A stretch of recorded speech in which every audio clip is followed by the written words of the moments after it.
اس رات کے تعین میں علماء کا اختلاف رہا ہے۔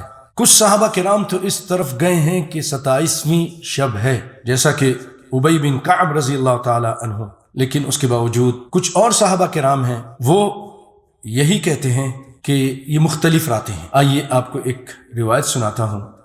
ابو سعید خدری رضی اللہ تعالی عنہ وہ کہتے ہیں کہ نبی صلی اللہ علیہ وسلم نے فرمایا، میں نے یہ رات دیکھ لی، پتہ چل گئی یہ رات ہے، اللہ نے بتا دیا، فانسیتها، اور پھر میں بھلا دیا گیا۔ نبی صلی اللہ علیہ وسلم کو بتا دیا گیا، پھر اس کے بعد بھلا دیا گیا۔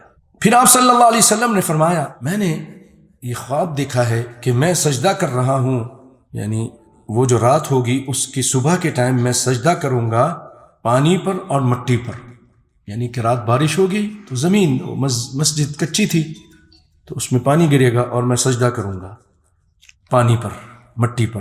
وَإِنِّي أُرِيتُهَا لَيْلَةَ وِتْرٍ وَإِنِّي أَسْجُدُ صَبِيحَتَهَا فِي مَاءٍ وَطِينٍ۔ خود نبی صلی اللہ علیہ وسلم فرماتے ہیں، جو کہ یہ مسلم کی روایت ہے، مجھے یہ دکھایا گیا یہ رات کہ میں اس کی صبح میں مٹی پر اور پانی میں سجدہ کر رہا ہوں۔ اب راوی کہتے ہیں، قال ابو سعید مطرنا لیلۃ 21، کہ بارش ہم پر ہوئی 21ویں تاریخ کو، تو اس سے پتہ چلا کہ یہ 21ویں رات تھی، جیسا کہ آپ صلی اللہ علیہ وسلم بشارت دے رہے ہیں، اور یہ بخاری مسلم کی روایت ہے۔